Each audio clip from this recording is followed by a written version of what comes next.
Ciao, Philip. Good morning. Hello? Good morning. Good morning. Good morning.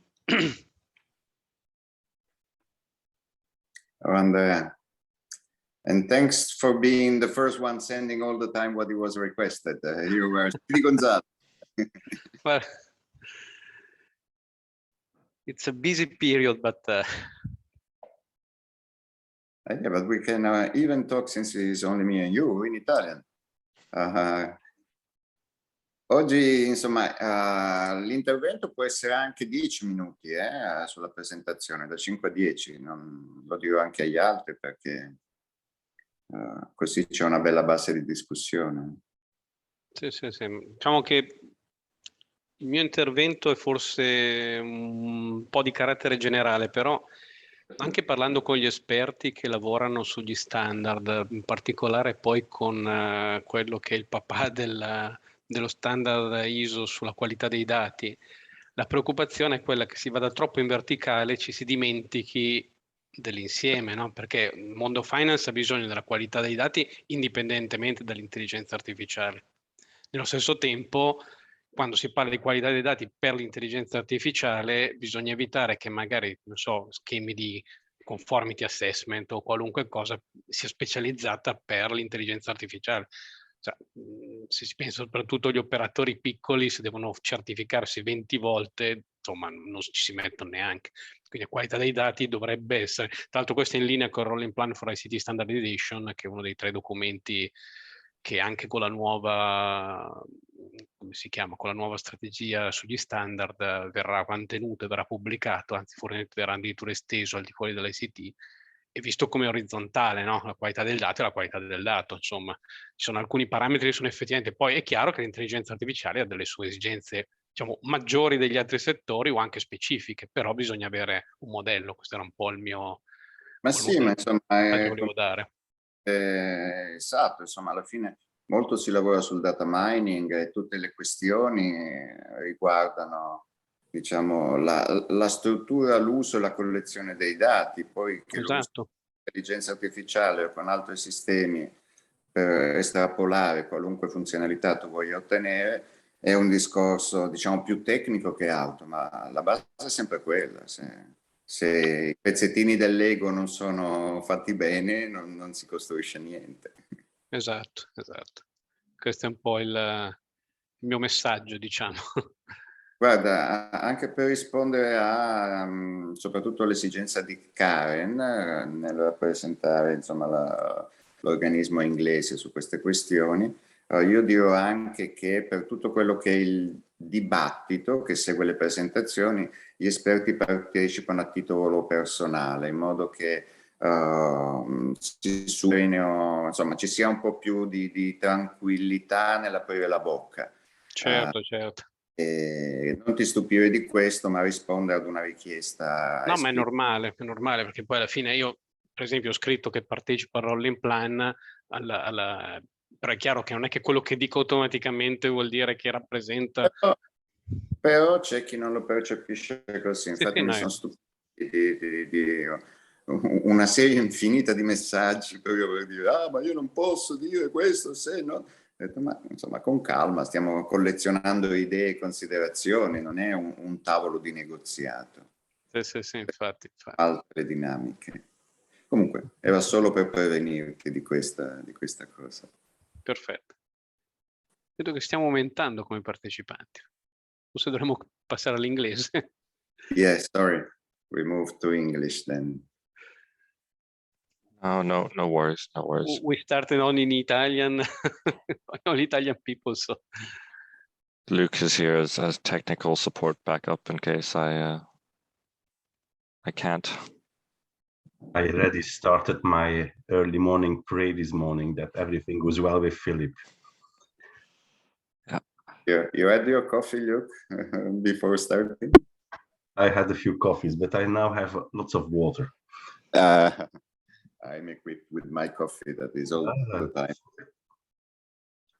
We're just waiting for Jörg, Karen, and Alexandra, but I suppose Alexandra is still in the plenary session.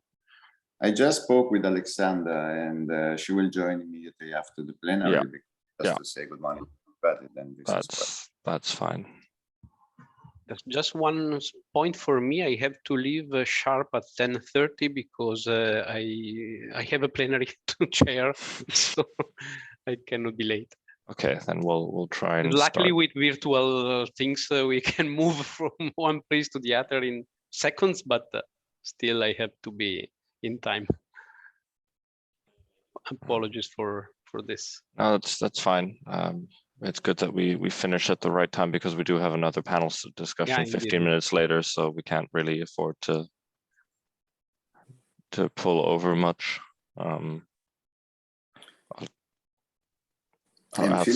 Yes. You will handle the Slido if. Yes. So I've got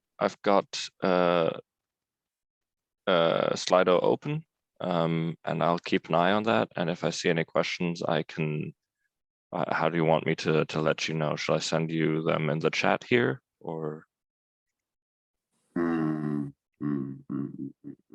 No, the best it would be also just to intervene and to say we received this question. You know, otherwise we will have all the time some intermediate step. Yeah. Okay. And you would help me on that. Alternatively, Alexandra, she could also keep an eye. Yeah, well, as you wish. Yeah, I'll chat with her. I'll see what options we have. The only goal is that we don't forget some question. Of course. Somebody's in the waiting room. Yep. Alex is. We're just gonna leave them in there. I know who needs to come in. You know. Yeah. Philippe, there is in fact nothing I have to do until further notice. Basically, yep. Okay, yep. Thank you. I'll let you know if I need anything.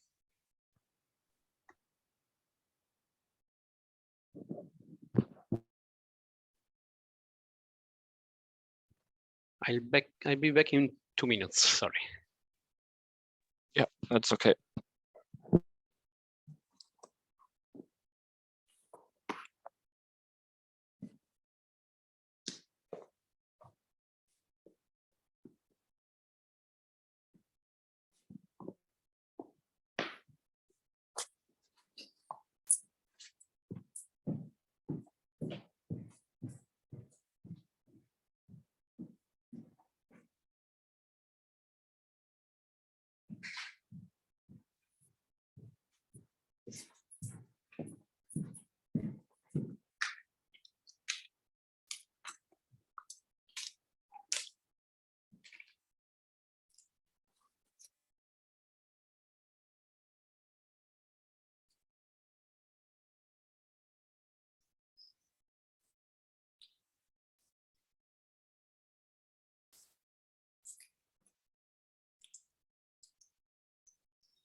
Good morning, Jörg.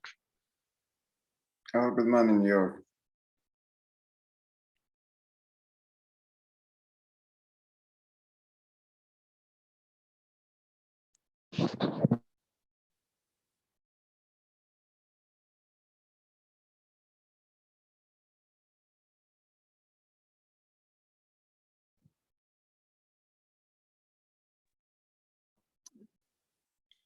Hello, everyone. Good morning, Karen. Good morning, Philip. Morning. We now have all speakers, which is great. Yeah, for the speakers, consider that, you can also extend the time for your presentation to 10 minutes if you feel the need to do so. Then you have, extensive possibility to say what you want to say. And for the debate, we will have a debate, and I will tell to everybody, the audience, the participants on their personal capacities, then we are free just to express our ideas and our inputs in a really easy and free way.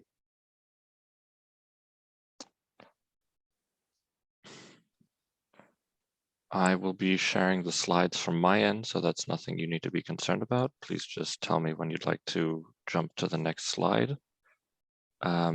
If you could keep your cameras off unless you're currently speaking, that would be great. I'll also spotlight you when you're when it's your turn. And then Mauricio will do the moderation and keep everything flowing smoothly. Let me know if you have any other questions. Philip, very quickly, I think I have a few too many slides, so we might have to skip Okay, a few slides. that's fine. Just let me know and I'll hop through. Okay. Yeah.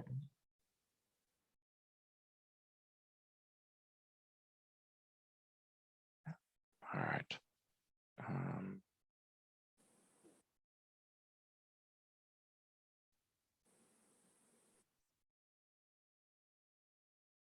And Karen, Andrea, and Jörg, I will just introduce you with names and affiliation. Then feel free also to add some additional info on what you do in the field of the topic being addressed today. Thank you.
Okay, so we don't have a lot of people in the waiting room right now, but that's just because the plenary session is wrapping up, or well, the introduction session this morning. So I'm just going to open it up for everyone and start allowing people in. I'll share my screen so that everybody can see the slide. And yeah, then Mauricio, you can start when whenever you feel it's time. Sound good? Yeah, it does. Great. All right. I'll start letting everyone in then.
Okay, probably it's time to start. I see that the numbers of participants is starting to be,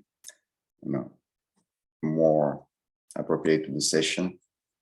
Good morning, everybody. It is my pleasure just to moderate the sessions today. And we have the session dealing on the implication of the data quality bias mitigation needs and practice in selected sector. And we face the sector of finance. And this is one of the elements from the vertical discussions about the sensitive domains that have been identified as far as the AI sector is concerned. We have the pleasure to have three distinguished speakers. Karen Coxon from FCA UK, Andrea Caccia as chair of Senelec JTC 19 blockchain element, and Jorg for University of Twente in the Netherlands, and also the Zurich Institute of Technology. The way is structured the debate. Well, let me see, I will be the rapporteur together with Alexander. I'm Maurizio Salvi from JRC, and in the unit dealing with the foresight and behavioral insights. And my role in the commission has been all the time to deal with technology assessment with ethics in the first place, with several tasks, including being the advisor of the President of the European Commission for 10 years in the field of ethics of science and new technology, and other associated roles. The structure of the session today, it will be to have the 3 presentations, then to have the possibility to have through slide also questions from your side that will be responded by the speakers. And at the same time, we will also address some specific elements in the mural system, where we try also to identify some concrete actions that may be beneficial to the specific topic we are addressing today. Just to remind you all, we have 4 questions in front of us, and how is data and artificial intelligence currently used within financial services is one. What are some of the potential benefits and harms from artificial intelligence, and how can bad, in brackets, data lead to biased, non-inclusive, and non-trustworthy AI? And what are some important considerations from firms in relation to these risks or these elements? All the speakers and all us, let's say, participants to the sessions are today in the room on their personal capacity. Then please feel free to express concerns, ideas, and inputs, because this stage is really to open the floor to some elements that need to be considered for a proper assessment of standards in the field and creation of standards in the field, but not standards in the field as such. Then, having said so, I leave the floor to the first speaker, Karen. Please, each speaker has from 5 to 10 minutes, but take the time that you consider appropriate. And also present yourself, because you, as the others, have so many distinguished and important working experiences in the field that you will be better entitled to describe to the audience. Karen, the floor is yours then. Thanks so much, Maurizio. Hi, everybody. It's wonderful to join you this morning and have this opportunity to discuss with you governance of AI and some of the considerations there. If we move on to the next slide, thank you so much. So let me just start by introducing myself and saying a little bit about the context for the work from the FCA's perspective, and some of the recent work that we have been doing, and then we can get into 1 or 2 other points that may help to start us off with the conversation this morning. So I am Deputy Chief Economist at the FCA and head up a function that integrates economics, behavioral science, and data science to do a couple of things. A big focus is understanding consumers and market functioning, but it's really all with the aim of informing the design of our policy and regulatory regime, the interventions we undertake, and generally helping to ensure that our regulatory decision making is evidence-based. And I'm obviously part of a much wider organization, all pulling in that direction as well, but that's our contribution. And it gives us quite an interesting vantage point on some of these developments, which I'll hope to bring into the discussions that we're having this morning. So I'm going to take about a few minutes really just to give you some sense for our interest. So let me ground this by just saying a little bit about the FCA. Some of you may be very familiar with the Financial Conduct Authority in the UK, and others perhaps less so. So we regulate financial services here in the UK.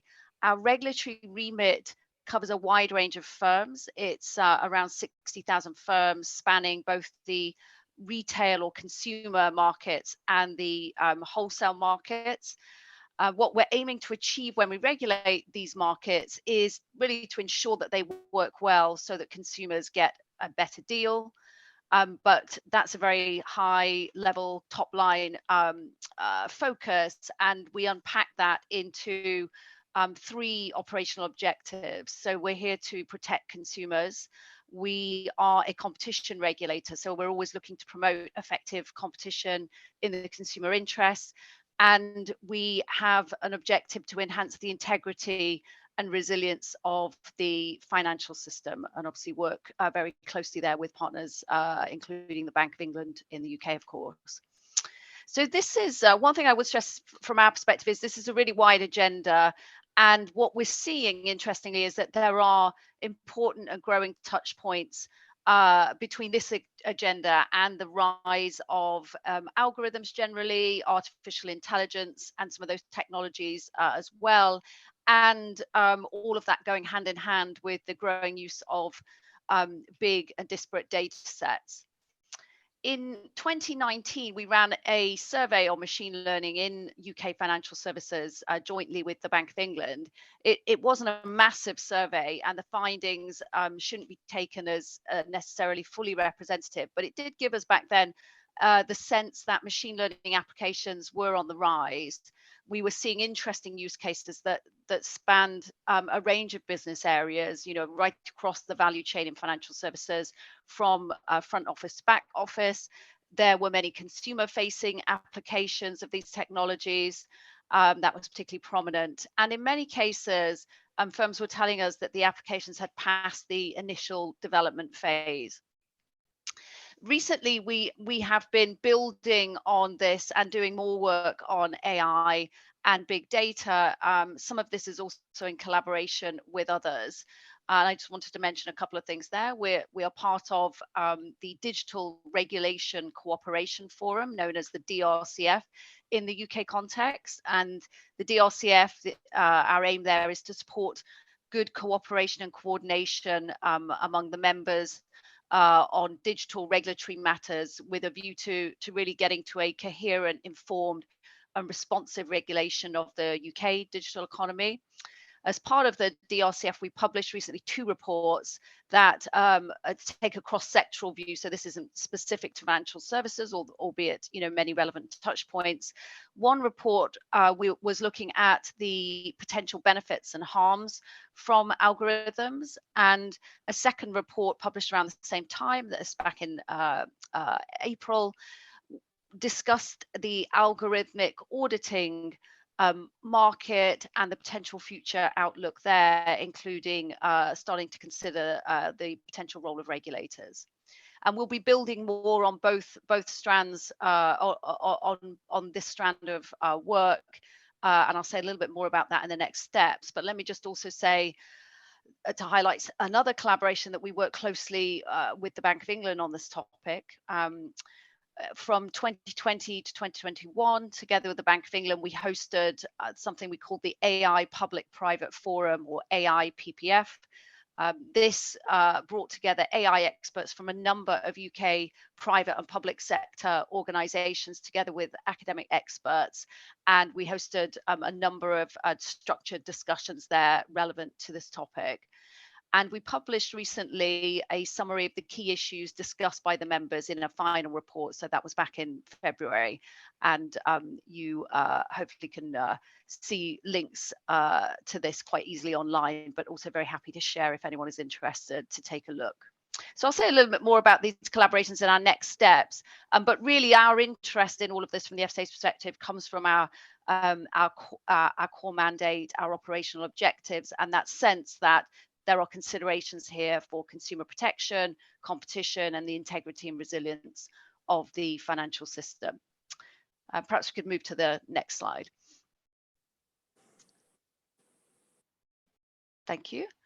So we see potentially many important benefits from AI and big data. I should say that first up, and these are a focus for us to give just a flavor of some of the opportunities here.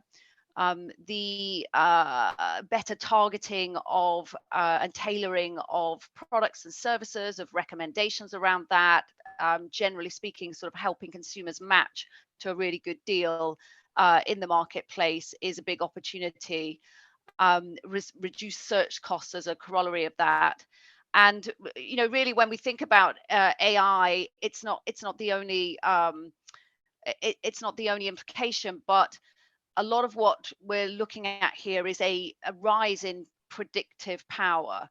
And when you look at a complex market like financial services, where often consumers may be struggling with some of the decision making and getting to that good, suitable deal, then a rise in prediction power is very welcome and can be used hugely to the benefit of consumers. So that's really one of the reasons why this is such a relevant and potentially very fruitful development for consumers.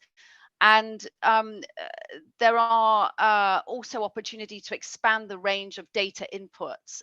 So working with firms may begin here to work with some alternative and less standard data sets, some less structured data sets. And if you think about an important prediction problem like predicting somebody's creditworthiness, then it may well be that as you expand the available data and get into some non-standard data sources beyond the traditional credit file data sources, it may be possible to give credit ratings to consumers who otherwise wouldn't have them, or to get a more accurate credit assessment, which could benefit an individual, making sure that they get credit in a competitive market where that's appropriate, and conversely, that they are not extended credit when that would not be in their interest. So there are many, I mean, I've really just skated over the surface there, because there are many potentially exciting and important benefits from AI and big data across financial services, as with so many other sectors. But there are some important harms. And again, I'm just going to give a little flavor for that. And I look forward very much to the opportunity this morning to join what I think will be a very vibrant and important discussion about this. But just to give a flavor from the FCA's perspective, a concern can be that the use of these algorithms in conjunction with all this big data means that there may be scope for discrimination. It could be indirect discrimination against consumers who have particular protected characteristics or belong to particular subgroups of the population, because of some of the bias potentially that can exist in data sets already, to do with historical developments and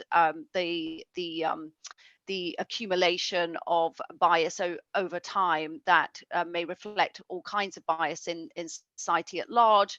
And it's possible that with this predictive power, some of this bias gets amplified. There are open questions around that, but there is some interesting research going on in that area, and we've been doing some of our own research on this in the context of credit scoring. But a consideration is that bias could, rather than being defeated through the use of these great prediction technologies, actually could in some circumstances become amplified and more of a concern. Generally speaking, when we're more predictable, we are potentially more exploitable as consumers, and that could include exploitation of the behavioral biases that most of us have, and the cognitive limitations that most of us have, particularly when coming up against a complex decision-making environment under often quite a bit of uncertainty, which is financial services for most of us. And this is a particular concern for more vulnerable consumers. So something that really needs to be understood well. And of course, all of that prediction technology, the ability to combine, for instance, these skill sets I mentioned, economics, behavioral science, and data science, could be used in the consumer interest to protect consumers and help them to avoid poor decisions that may in part be likely because of some of these biases and limitations. So it's really about understanding the opportunity, but also the potential for harm. And then there are many other considerations. I'm not going to get into those now, but of course, privacy concerns, whether or not algorithms are explainable and how that would link to consumer welfare. There are, many issues across the waterfront of consumer protection, competition, which I've not really touched on, and market integrity and resilience as well. Perhaps we'll move to the next slide. Thanks. And so, a couple of highlights. It's probably not great to sum up at this point, but I just wanted to share a few high-level reflections, hopefully in the spirit of teeing up some of our later discussion. But I think our experience to date in the markets and considering these technologies is that the risks and the challenges, when you really drill down into things, they become quite context dependent, and the response, at least to some extent, we feel will need to be tailored and reflecting that proper context as well. From the FCA's perspective, the regulatory approach is really to focus on getting to good outcomes for consumers and good, well-functioning markets that function well in the interest of consumers. So that's always our top line focus, regardless of the technology that is being deployed. What do we mean by good outcomes for consumers? Well, that can depend on the context as well. But generally speaking, we want consumers to be treated fairly by firms. We want to make sure that pricing is fair, including any predictions that are pertinent to the outcome for a consumer, such as the pricing of their individual credit risk. And we want to make sure that access is in a good place, that consumers are not inappropriately excluded from access to particular financial services. And so we have a range of considerations there, around what good looks like. And we're really looking for firms to take on accountability and ownership of those outcomes, however they generate decisions that affect consumers and however they do or don't deploy technologies. Consumers should be protected from fraud, scams, and other unfair practices, and from taking out products that would carry to them personally a high risk of harm. So our approach focuses on them really ensuring that firms have the correct governance processes in place and the appropriate accountability within the firm to deliver those good outcomes. We have a senior managers regime where our senior managers arrangement systems and control source book requires that firms must have, and I'm just quoting from this, robust governance arrangements, which include a clear organizational structure with well-defined, transparent, and consistent lines of responsibility, effective processes to identify, manage, monitor, and report the risks, and internal control mechanisms, including sound administrative and accounting procedures, effective control and safeguard arrangements for information processing systems. So these apply generally to firms, regardless of technology used. The same principles should apply to firms using AI and machine learning technologies. Let me just skip over, sorry, to the, I think what maybe the final slide. Thank you so much. So let me conclude there by just mentioning a little on the way forward and the next steps for us at the FCA.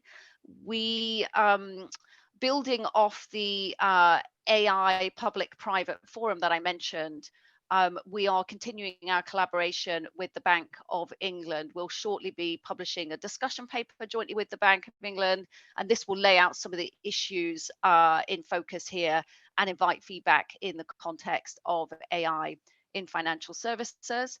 And then just looping back to that collaboration with the Digital Regulation Cooperation Forum, we are now beginning to explore in more detail, a little more deeply, the role of third-party auditing.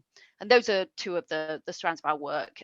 There is a wider program as well, but these are important collaborations for us in the coming year. And I just want to say once more, a big thank you for including me and including us in this session.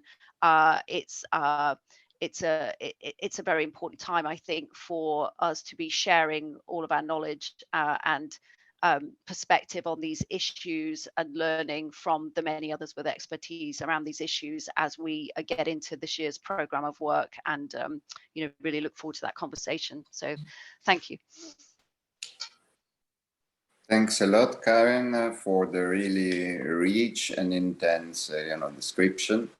I see already many points that can be fruitful for a discussion, such as the difference between the machine learning issues and artificial intelligence. What is really the point that this artificial intelligence needs to address that is not involved in issues related to machine learning and data quality. I was fascinated by what you describe as algorithmic auditing. That is something that I would like also to get some additional info on that, and on how to link the risk as context-dependent entities to the design of algorithms that is not really context-dependent in order to avoid possible stigmatization. But all these elements will be addressed also during the brainstorming and the debate. Let me now just ask Andrea Caccia to intervene and to make his own presentation. But thanks, Karen. Andrea, the floor is yours. Thank you very much. So I present a bit myself. I am the chair of CENELEC JTC 19, that is a joint technical committee between CEN and CENELEC on blockchain and distributed ledger technologies. I also chairing CENTC 434 on electronic invoicing. I am a member of the task force rolling plan on of the multi-stakeholder platform or on ICT standardization. I will explain a bit on this later. And my, we can say my main field of interest are trust services, cybersecurity, data economy. I can also say standardization in general. I'm involved in a number of initiatives on the standardization. Data quality is, I think it's a main focus of my presentation. So I think it's quite complementary to the bias that was the main point on the previous presentation. And in general, I think that my approach is more, I work since many years with standards. I am a consultant, but standards in my professional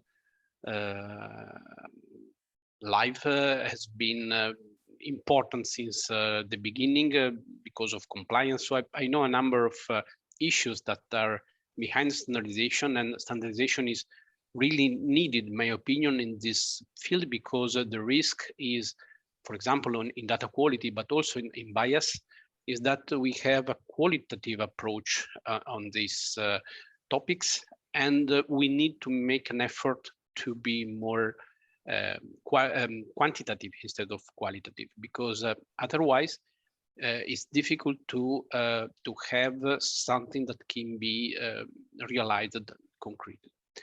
And about the multi-stakeholder platform, it's an expert group of the European Commission that deals with standards. I am an expert in support of this, and the task force rolling plan is a specific group that publish a document every year. So about what are the policy initiatives, what are the activities ongoing in the standard bodies, and what are the actions that the Commission is asking to standard bodies and to the stakeholders related to this. So it's an important piece of documentation that is also will be continued also under the current strategy on standardization that has been adopted by the Commission in February this year. So if we can go to the first slide about the challenges and solutions.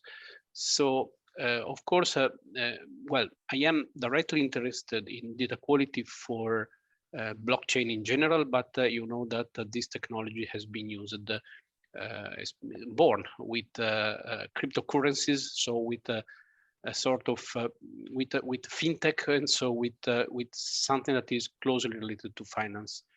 But in general, the data quality is a key issue, both for the financial sector and for artificial intelligence. For the financial sector in general, not just related to artificial intelligence, I think it's quite understandable. Think about the data that are attached to identification, to anti-money laundering.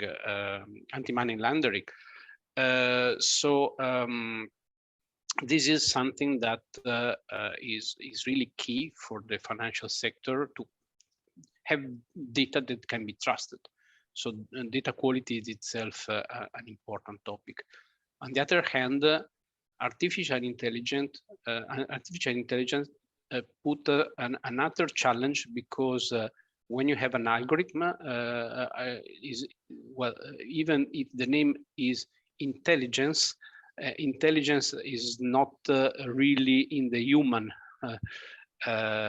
sense. So indeed, if an algorithm do not work on quality data, the result can be unpredictable and can be completely different from what the designer of this algorithm expected to be.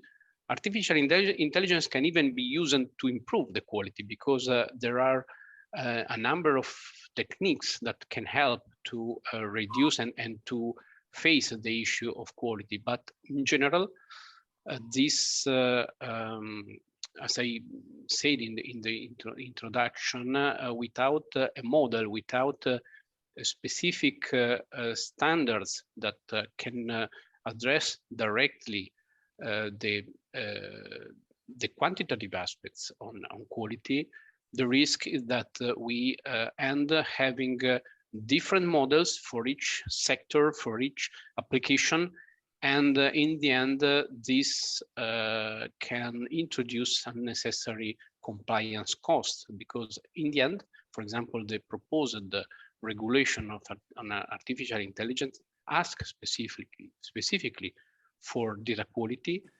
The Commission is also issuing a standardization request. This is under preparation to the standard organizations to deal with quality, but it's important to deal with this topic in a structured way, we can say, with a model.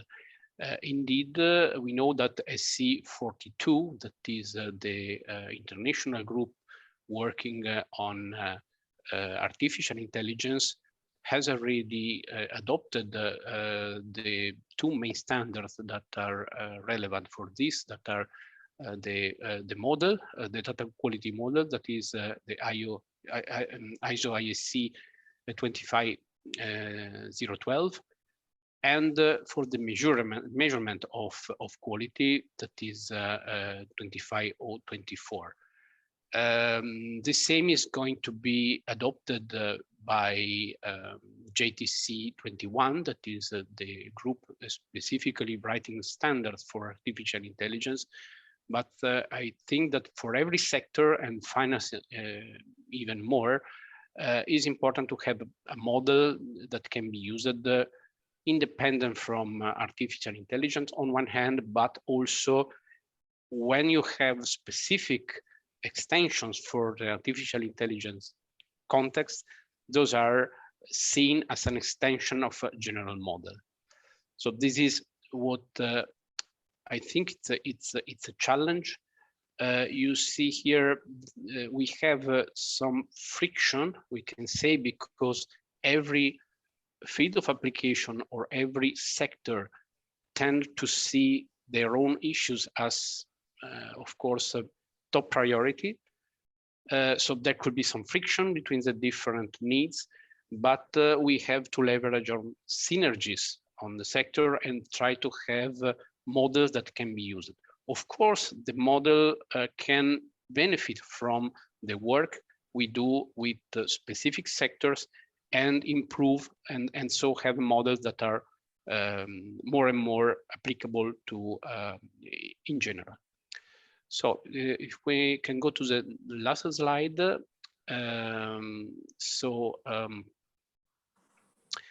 The regulatory landscape for artificial intelligence relies on standards and also specifically for data quality. So a model is necessary to avoid a qualitative approach and to enable conformity assessment. Conformity assessment is key. The artificial intelligence proposal built on minimum requirements, so built on a model that is already used for products, for example, is a well-known model that works very well, but it's maybe a challenge to apply this to something like artificial intelligence that is more close to a service instead of a product. But I believe that this is the correct approach, and this approach also is working very well for products, and is also working already for some specific services. And I believe this is the right approach also for artificial intelligence. Of course, the models that are already standardized that we saw in the previous slide should be assessed for specific artificial intelligence challenges. So this is, of course, something where standards can benefit. And if we have general model, this is good for all the stakeholders, of course. By definition, standard has to be useful to all the stakeholders. And what I see as a risk is that we should not create specific models, and because this create costs, especially when you have conformity assessment. If you think to small and medium enterprises, if a small and medium enterprise has to face with different models for different sectors, this can prevent them to make business. And this is thinking to the enormous quantity of small and medium enterprises in Europe. This will be a big damage for this market. And of course, also the finance specific requirement should leverage on this common approach on data quality. So that's all on my side. Thank you very much, Andrea, for this really nice presentation. Again, I take out from what you say some questions to be addressed, in particular about the link on this model of the data quality that should be flexible to cover different sectors, but at the same time tangible to cover the different possible uses in the financial sector. And this balance is quite hard to find, but this is something we are going to address in the debate. Yes. I also took out from your presentation at the end what we deal with also artificial intelligence is not disconnected from the debate about other uses of data. At the end, the bias is on big data, and whether this is used to artificial intelligence on other system is just an amplification of the possible risks, let's say. But the insurance of data quality is a key for all the possible use of data on a large amount, let's say. But we will have now time also to talk about these things. And sorry, because I see that also the time is eroding. And then Jörg is your moment.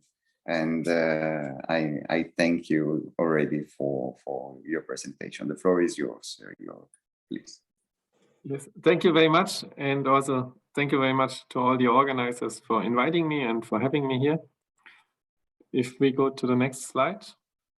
So my name is Jörg Oosterrieder. I'm currently Professor of Finance and AI at the University of Twente in Netherlands and also at Zurich University of Applied Science in Switzerland.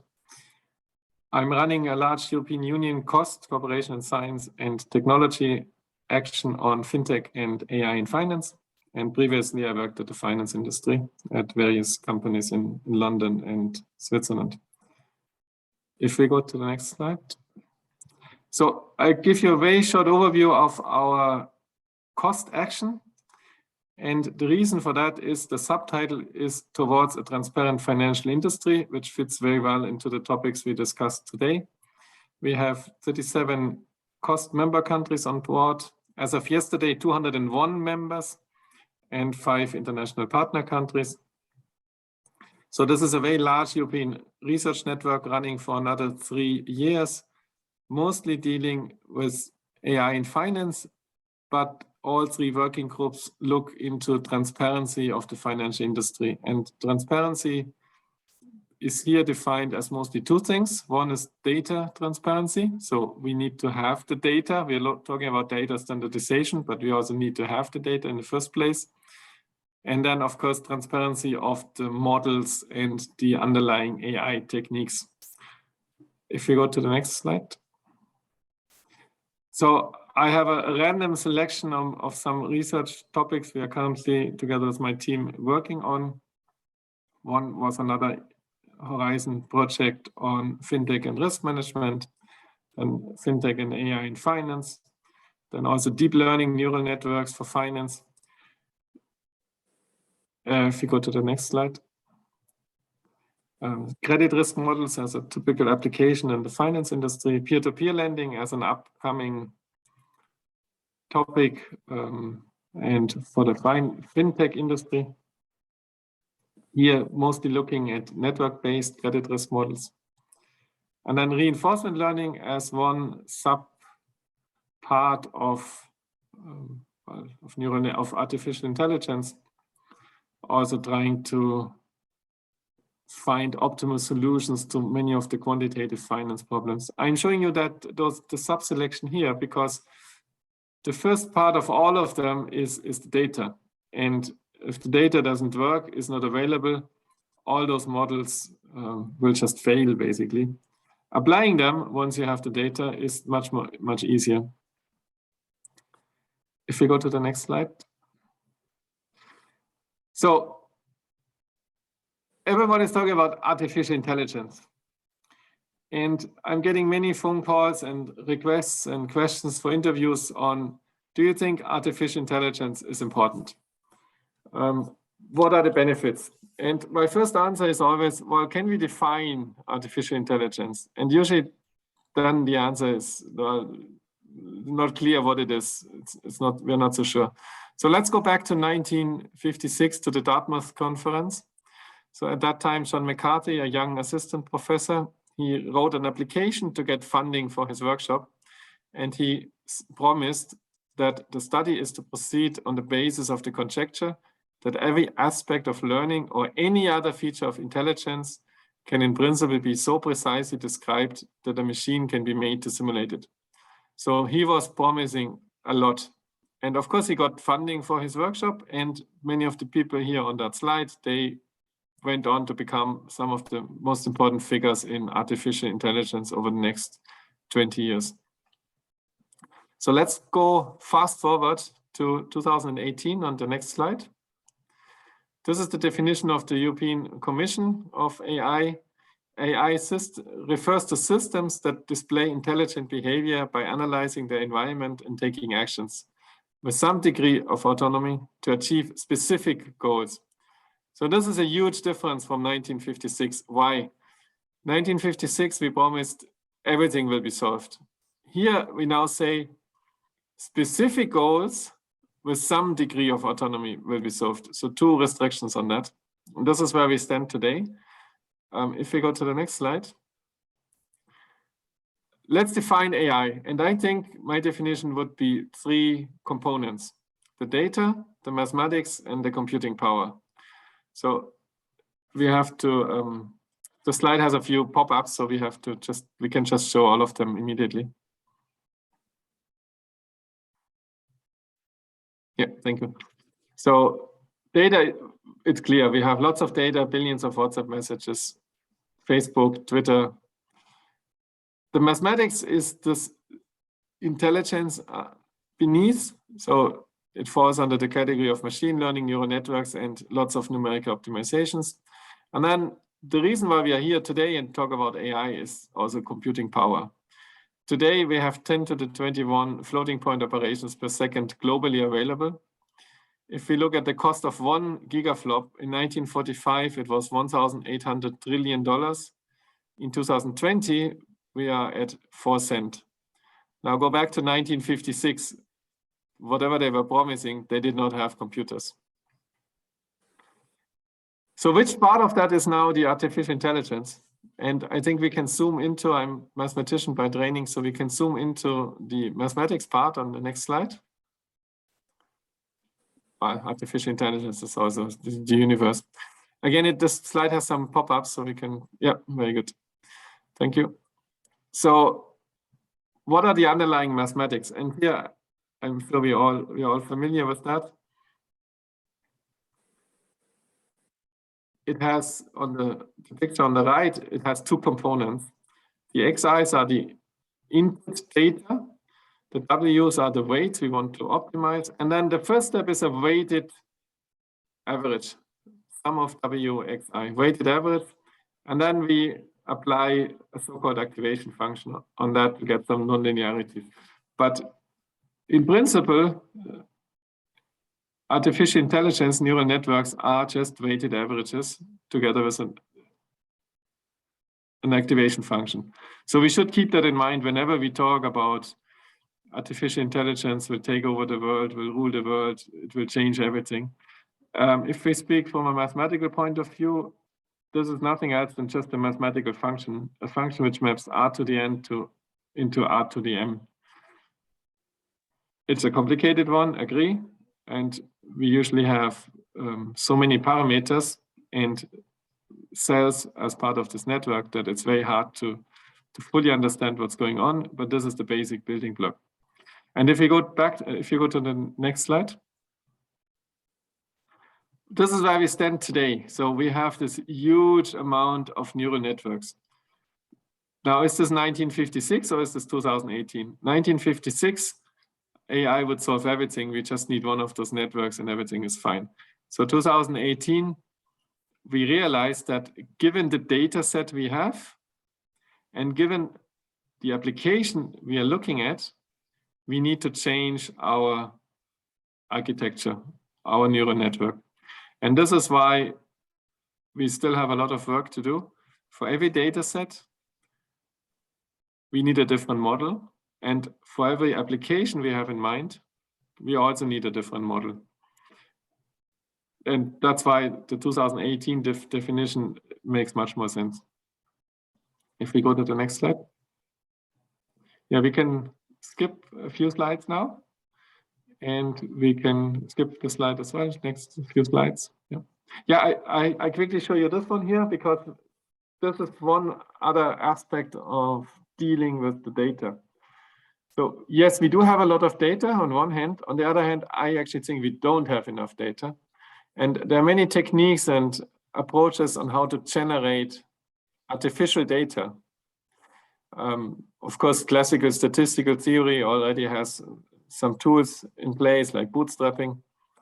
But with using artificial intelligence neural networks, we have, for example, something called generative adversarial neural networks, a detective and a generator that are actually generating new data, which is similar to existing data, in this case, a Van Gogh picture, but not identical. So the generator starts with zero knowledge and he will learn over time, he will learn how to paint Van Gogh by just getting feedback from someone telling him that his picture is good or bad. If we go to the next slide. Yeah, we can skip a few slides now and go, yeah, we can skip that, this one as well. Yeah, skip it. Skip one more. Yeah, so the future of artificial intelligence. So where do we go? Stephen Hawking. The development of full artificial intelligence could spell the end of the human race. It would take off on its own and redesign itself at an ever-increasing rate. Humans are limited, they could not compete, and they would be superseded. So that's Stephen Hawking. Larry Page, artificial intelligence would be the ultimate version of Google, the ultimate search engine that would understand everything on the web. It would understand exactly what you wanted, and it would give you the right thing. We are nowhere near doing that now. However, we can get incrementally closer to that, and that is basically what we work on. So he has this incremental approach. And then Ray Kurzweil, he says, AI will reach human levels by around 2029. And in 2045, we will have multiplied the intelligence and the human biological machine intelligence of our simulation a billion-fold by 2045. So I leave that up to you. I leave it up to you to decide who of those persons is right. And no matter who is right, it tells us there's lots of work ahead of us, and we still need to spend more time on the data and on the models in that area. Thank you so much for that. Thank you, Jörg, for this extremely rich explanation of how, the artificial intelligence is a complex and promising endeavor and path, and with multiple open questions on positive, negative, or visionary futuristic uses. I thank you for this introduction. I would like now just to open the floor to the brainstorming and also to the discussion about the topic of today. And the first issue that I would like to discuss collectively is, what will be, the next step to face, how to ensure, the non-discriminatory predictive uses of data into the financial services, what is needed, what is the main element to stress and privilege in terms of terminology, in terms of performance characteristics, and also compatibility, conformity.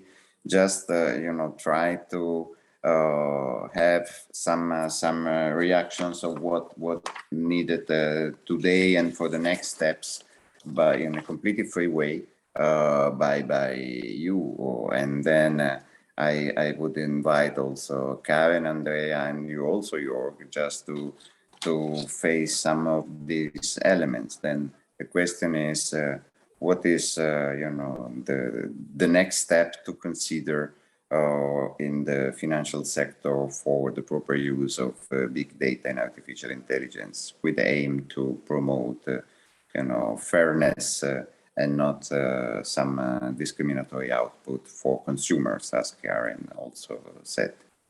What would be your reaction, Andrea, Karen, or Jörg?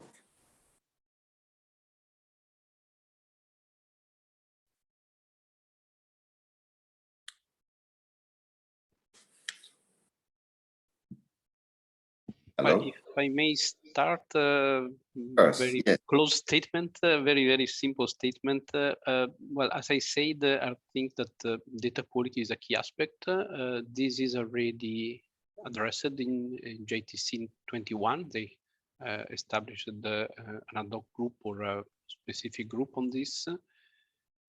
The challenge I see is that there is not in Europe specific committee dealing with finance.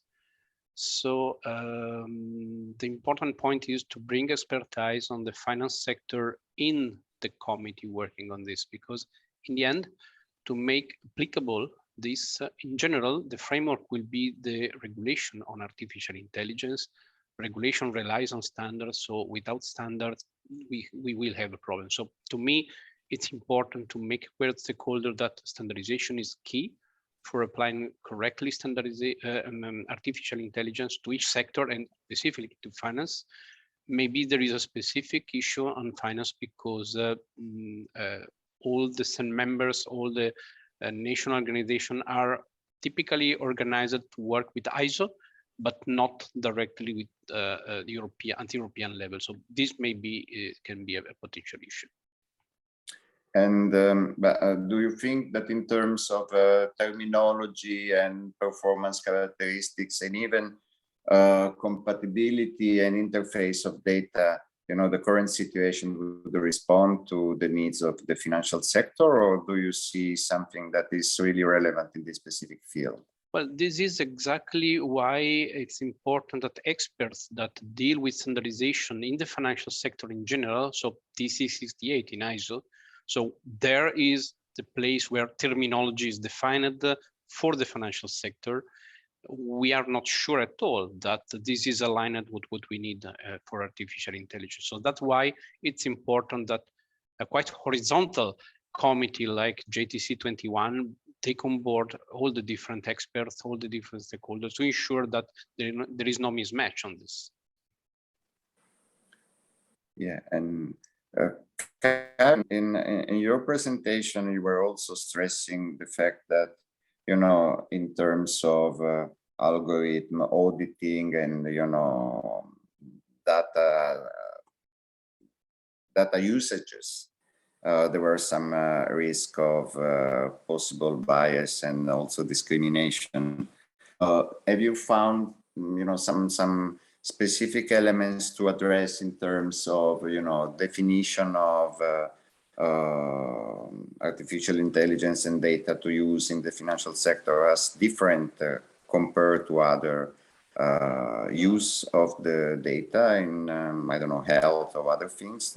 And have you seen, you know, some specific issues to address in terms of preparing and designing the algorithms? What is the experience resulting for the reports that you have mentioned in your presentation, Karen? Thanks, Maurizio. Yeah, let me say a little more on some of that.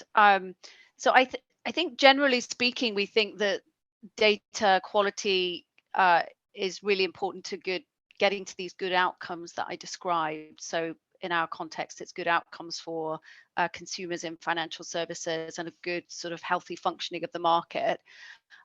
We think that this, you know, needs to be considered along with the design of the model, whatever model is going to be developed and deployed.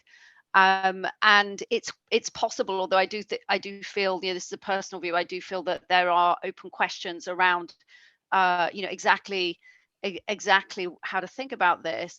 It is possible that some of the risks are amplified in a context where there's a shift, for instance, from a traditional approach to modeling to a more machine learning based approach or a more artificial intelligence based approach. But we, you know, my own sense for that, based on some of the research we've been doing on, for instance, credit scoring, where we did look specifically at what happens when you switch from a linear regression technology, say, which is a very standard approach to credit scoring, to something more machine learning based. We do see that there are, you know, potential for biases to grow, but also potential for more accurate predictions as well. And there's a lot of nuance to consider there, and you really need to be very focused on the outcome that you're aiming to achieve. So just give you one small flavor of that in the context of credit scoring. If you want to ensure that a model deployed in credit scoring is going to give you a fair outcome for consumers, you firstly need to define fairness and say what it means in that context, and that's right, and then take it to the data, which means engaging with statistic, you know, a sort of almost philosophical concepts of fairness, then right through to statistical implementations of these concepts of fairness. And there is a whole, you know, still a very evolving literature on this. We did some of our own exploratory research on this not so long ago, which we published last year, where we took a look at what some of those definitions and concepts and metrics might be. We applied them to a simulation where we switched technology from standard linear regression to machine learning approaches, and we sort of looked at what happened, you know, what happens to accuracy including sort of type 1, type 2 errors, and really getting into the patterns of accuracy that could matter for subgroups. What happens to fairness in ways that you might define it, given then specific statistical interpretations. And my takeaway from all of that from now, and that's just really one corner of things, is that the things are very context sensitive, and data quality can be context sensitive as well. I think general guardrails here that I would be thinking about if I were developing models in this space and thinking about the data to bring to them. Data must be sufficiently representative for the use case at hand. It's a little bit obvious to say that, but it's very easily overlooked, I think, and potentially could be a risk to keep an eye on as big data is deployed, and you might be pulling from a sort of a data lake type soup, and needing to understand that data is still appropriately representative and isn't sort of over indexing on parts of the population, meaning that others are then not sufficiently represented, or that you at least are aware of that and are taking steps to mitigate some of the risks around that. So data being sufficiently representative, making sure that you're taking care if you're processing large amounts of novel forms of data, alternative data, where the data provenance and characteristics may not be so well understood, and it may take some extra work to consider what quality really means for that part of the data world. Where data are being sourced from third-party providers, and this is something that links back to this point I was making about accountability and our focus in our regulatory regime on accountability by firms for the outcomes for consumers that are being generated, where data are being sourced from third-party providers, or models for that matter. Firms, we feel, need to remain fully accountable for the quality of the data, the quality and the provenance of the data, and so it wouldn't be okay to outsource that and not have a good sense for the bar that's being met there, and the relevance and pertinence and appropriateness to the use case at hand. As far as things like algorithmic bias are concerned, that's a very specific type of risk, but it's one that's it's important, it's topical, it's under discussion and under research. One of the things we've seen there is that the training data itself can be the source of the bias. It's not the only possibility with algorithmic bias. People like Joanna Bryson in Berlin have written about this and helped educate us on the potential sources of bias and considerations. But where the training data themselves contain biases, perhaps because of historical discrimination or factors in the past, and we're always looking in the rearview mirror a little bit, aren't we, with training data. And you can get these feedback loops then when you apply more powerful technologies like deep learning in that context, because deep learning is so pattern hungry and is searching for across the layers of the data for links that can be made and associations, and is association hungry. It may well be that some of those perhaps subtle biases from the past could be somewhat amplified. So it's very important to understand the bias that's in the data set itself, but it's not probably a pragmatic approach is not about eyeballing that and editing out that data. I mean, when we've looked at this a little bit in some contexts in our research, we've found that actually and I've spoken with other researchers who've found the same thing. It's not practical to do that. So it's about being cognizant of the biases, and then probably one step, but it wouldn't be the only one, would be to test outcomes. So in some of our research, when we look at outcomes in relation to accuracy and fairness, we're actually testing the model outcomes rather than relying on an inspection per se of the data. So I think data quality can't be considered apart from model quality in a way that's very meaningful for very long. I think this has the system that supports a good decision has to be considered holistically, but absolutely data quality will play an important part. And simply removing, say, protected characteristics from a data set, they call that fairness through unawareness, would not be a guarantee that there wouldn't still be some triangulation through proxies of those characteristics and some bias and inappropriate outcomes that creep in. And so it's really, this is about subtleties. It's about taking a holistic view of the decision-making system, and then making sure that the outcomes are understood and that the qualities of those outcomes are understood. I see. Then it's a really factual and pragmatic approach. But one thing, okay, focusing on consequences, you know, making these ex post, let's say, is the best way to face concrete, you know, possible negative or positive outputs. But at the same time, when you focus more on the outputs, you may divert some attention from the fairness in the data setting process. And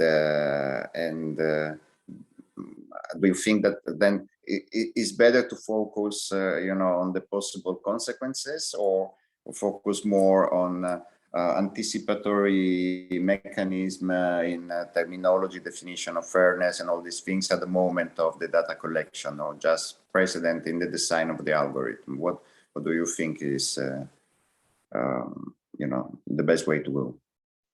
Yeah, that's an excellent question, and I think there's a lot of debate and discussion around these points. My personal view is that I think it really depends on your objective. So I think if your objective is defined around fairness in the space of outcomes, then you're absolutely going to be wanting to look at those outcomes and ensuring that fairness in the terms you define it is upheld, regardless of the modeling approach, the data that is used, and so on and so forth. At the same time, I think it makes a lot of sense. You know, I talked a little bit about our interest in firms' governance processes, what's under the hood a little bit in terms of making sure that accountability is going to be possible to uphold inside firms. I think it would be surprising if you were out there in the world using models in important decision-making contexts and weren't interested in the relationship between the inputs and the outputs, in the quality of the inputs, but in relation to the context you're in and the outcomes that you're seeking. And I think that it's that context dependency that I guess is the thing I would really stress. Thanks. This was super clear. And I may intervene with something. There is a question on Slido also to mention what data sources are usually employed in AI for finance, and what are some of the potential issues with the data, and perhaps for our standardization efforts or the next steps, where do you think the standardization is missing in this? Because you've mentioned different aspects. So of course the data part and so on, is there like a terminology that is missing? Is the way in which it is measured that is missing? Is it more also in the model creation, and while the data is being let's say built into a model, trained into a model inside an AI system? And is that still the case when the system goes to the market? So we have a prototype and we see that the system works in a specific way, but then in deployment perhaps things change. And then perhaps when we market it, we should be able to market it to everyone, but to specific cases. So where do you think there is a standard or some guidelines missing in this sense of what we can do when? Yeah, if Karen, Andrea, and Jörg can just give a comment to this set of questions, this would be highly okay. Yeah. Please. I can give a comment. I think I raised my hand, but that doesn't seem to be visible on the list. Very quickly on Karen and Andrea, and also Mauricio's question, and then Alexander's point. I fully agree with what Karen and Andrea said. If we talk about fairness, then we have those three components, right? We have the data, but we also have the model, and we have the application and the output we need to look at, and we cannot look at that separately. In the past, it was easy. When we had a linear regression, the model was fixed. It's always linear regression. But now we have this huge amount of different models.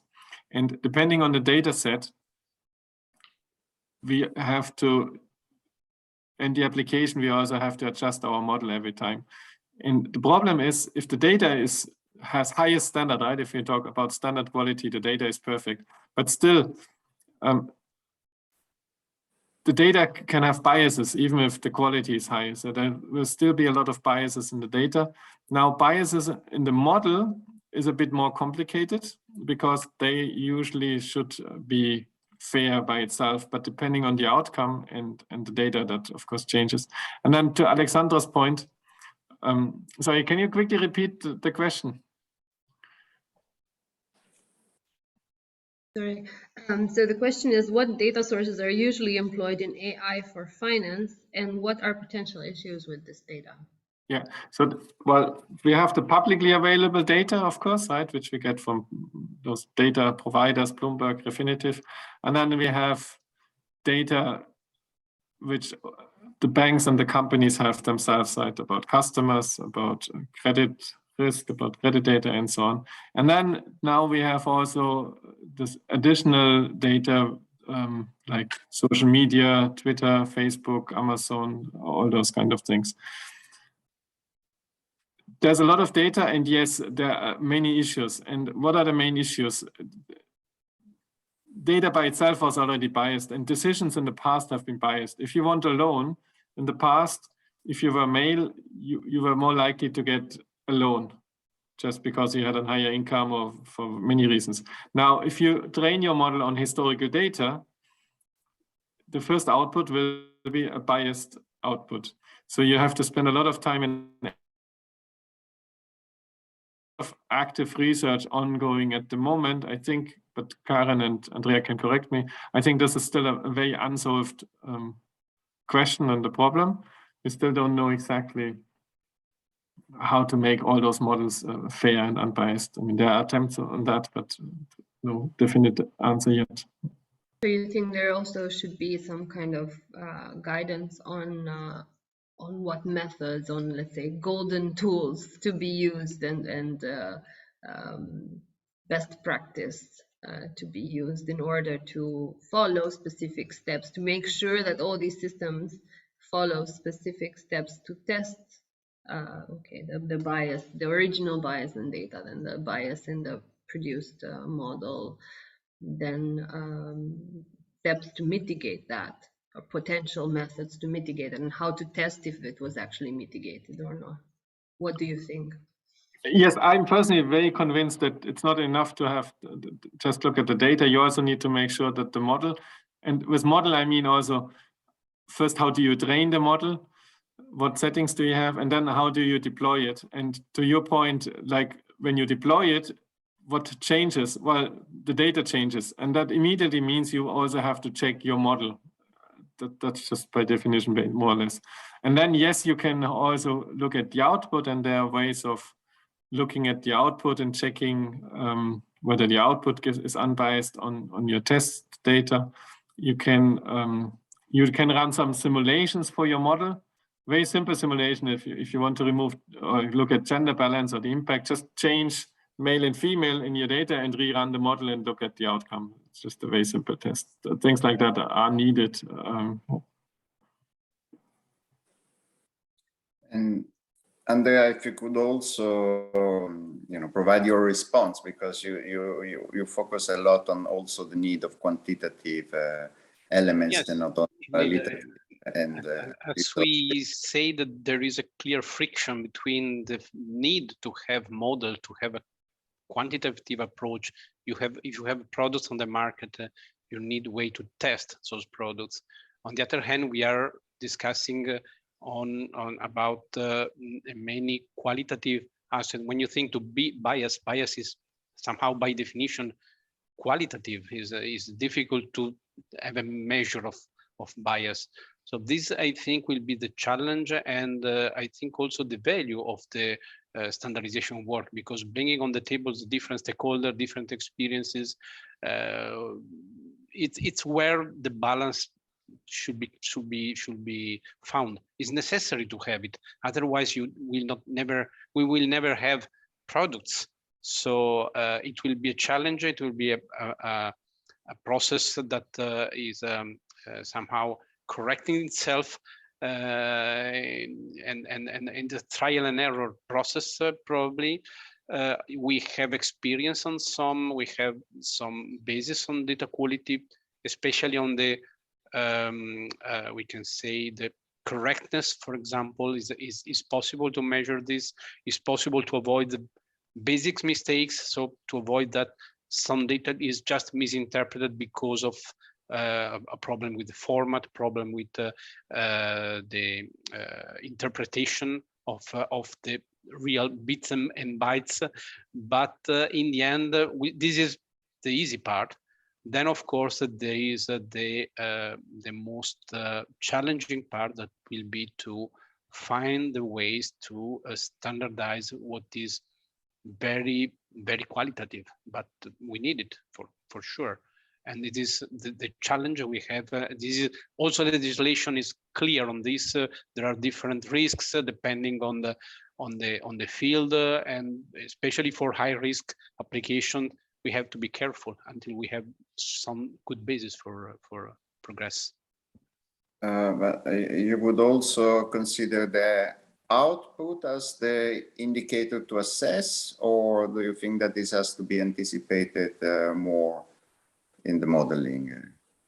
Well, just hearing different options, no? Then you probably the risk will drive the answer to your question, because if there is not a high risk application, then you can see the output and fix later. We can say if we have a high risk application, you cannot just apply artificial intelligence to a car and hope that everything works well, of course.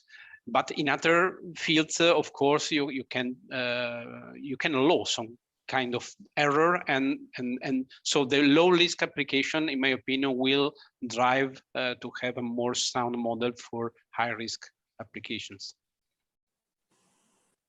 okay. Well, And thanks perhaps one last question we have on Slido: how do metrics like accuracy map to desirable attributes such as fairness, accountability, privacy, etc.? This is a more, quite a complex question. What do you think about that? Yeah, it's difficult to answer in 1 minute, but I think indeed the principle is what I said. So on one hand, we have some basis with the correctness. So some parts are easy, some parts are complex, some parts are high risk. So we need maybe to create matrices and see how it works. But I think that in the end, we will find that the artificial intelligence can also be a good instrument to check the bias, to check. So if you have independent algorithms, you can use one against the other. It's already a common practice in artificial intelligence, and this can be another answer. But indeed, we are at the beginning of the process. And Karen, this use of algorithms to monitor other algorithms is what you indicated as this algorithm auditing, or it was done in a different way? I think there are many potential approaches with algorithmic auditing, and we're really I think we're at a point where we're developing our perspective on that and reviewing the approaches out there, considering a little bit, based on some of our own understanding of these issues and evidence base, the different efficacy of different approaches. I think models can certainly be used to look at the performance of other models, and it may well be that there are some that an audit would have a broader, more qualitative element to it as well. So I think it's perhaps a little early from my personal perspective to say much more than that. But I did just want to say on the question of bias, I see actually a real opportunity here with this growing, quite right focus on the performance of algorithms and how that's ultimately going to interact with the welfare of citizens and the welfare of consumers. where algorithms are being used in important decision-making contexts, there is also a great opportunity to understand better how bias can creep into decision-making with or without algorithms. And so I think there's a sort of a scientific agenda here that we're opening up societally, where the understanding of the performance of algorithms is a very important part of it, but there's also just this wider understanding of how can bias come into decision making, to what extent should important decisions be explainable, and what exactly would we mean by that, and for which context and which stakeholder group and which use case, and so on and so forth. And these are questions that, I think when you look at the history of it, there hasn't been the fullest interrogation always of those questions scientifically. And I'm personally quite excited about that. I think there's some, an important agenda here and a real opportunity. Mauricio, perhaps this would be the moment for some closing remarks, as we need to wrap this one up. Yeah, you just anticipated me because the time elapsed. Yeah. I thank you all for this really enlightening debate. We have took note also of what we have discussed today, and we will present to the plenary this afternoon to some grids and matrix that we have identified.